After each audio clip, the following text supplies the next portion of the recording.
Alright YouTube, so for this vlog I'll be doing a part 2 of a vlog I made almost 2 months ago, which was a Jones Beach styled Squid Game. So I'll be continuing that. I also don't really have an idea of what I'm doing here because I'm going unscripted and improvising this. I mean, I have a few ideas in my big head, but I didn't write a script prior to this, didn't write notes, just figured, you know what, I'm going to improv, wing it, and see how it goes, which is also very reminiscent of the Squid Game series, at least the ones that I'm creating, because I haven't seen either the first 2 seasons, but I am also partly basing this off sort of a Total Drama Island or Survivor kind of style series, so sort of a mix of those 3 series, even though Total Drama Island and Total Drama series is basically just animated Survivor. And before I do, I actually was walking here in my attic to record this video and didn't even realize the untapped potential of all these cool toys and Legos that I have that I forgot about. Well, didn't forget about them, just thought they were given away or lost, so it's good to know they're not. That's going to be a fun vlog. So one of the toughest bosses that the Squid Games characters, the Jones-style Squid Games character, will encounter is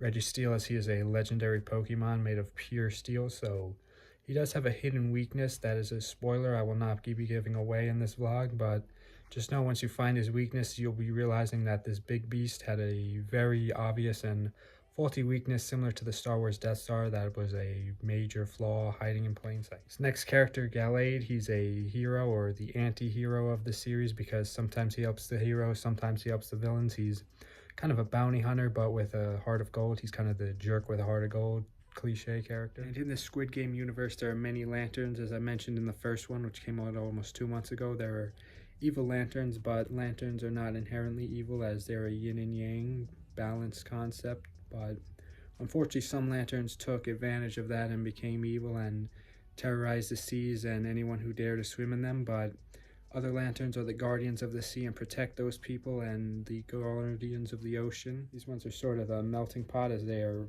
pet lanterns that some of the human characters own. Lanterns can be made pets and they usually don't turn evil, but spoiler alert, there was a lantern that did turn evil and was the king of all evil lanterns. One of the biggest challenges Jones and friends will encounter in the Squid Game series is making it through this area, which is a map of this area. That is a very repetitive statement, but the point is this is a very dark place when they are not allowed lights. They have to get through it using whatever they can and find their way through the dark because their only faith will guide them through this darkness because they are not allowed flashlights, not allowed fire. There will be a little bit of a firefly, which I guess I lied. Technically there are lights, which will be granted to the winner of the very first challenge, which is an Easter egg hunt. And this next beast is a challenge, but fortunately not the biggest challenge because although it does look very scary as it has razor sharp teeth, a serpent body, and a Gengar head, it's actually just like, you know, a trickster. It's not evil. It's just like, you know,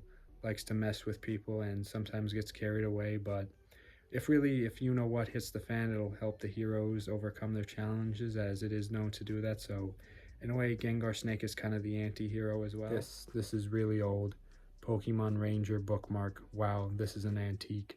And it is irrelevant to the Squid Game series. I just had to show it off because it was right next to me. The characters do have a surprising mentor who is Tony Stark from the Marvel Cinematic Universe. No, he didn't come back from the dead. No, this is not him as Doctor Doom. This is an alternate version of him, I guess you could say, as there are many alternate versions of characters similar seen as Spider-Man No Way Home. But no, Jones Beach Squid Game is not a Marvel series. But Tony Stark's sort of the Obi-Wan Kenobi in A New Hope to the characters, protagonist heroes led by Jones Beach. So this next character is from the Dune universe, Fade Rowther. He would fit like a glove in Squid Game. And speaking of characters that would fit well, here we have Robin and Starfire from Teen Titans, which to Jones Beach, Aiden, Mr. Aiden, and the other protagonists of this series, they're sort of these legends, and some people don't even know if they were even real in this universe, but they're definitely figures of inspiration as their noble sacrifices and heroic lives went down in history. And last but not least, we have Jones Beach in his main Squid Game series, as he had a much shorter haircut than the one he has now. Well, short on the sides anyways, higher up with the fade, but this is not a barbershop vlog, so it's got spiky earrings, a cool collection of tattoos, some of which he actually gets in the Squid Games, which will be explained more in part 3, which I will make in less time than 2 months, I promise. Thank you all so much for watching. Stay tuned for more soon. Goodbye.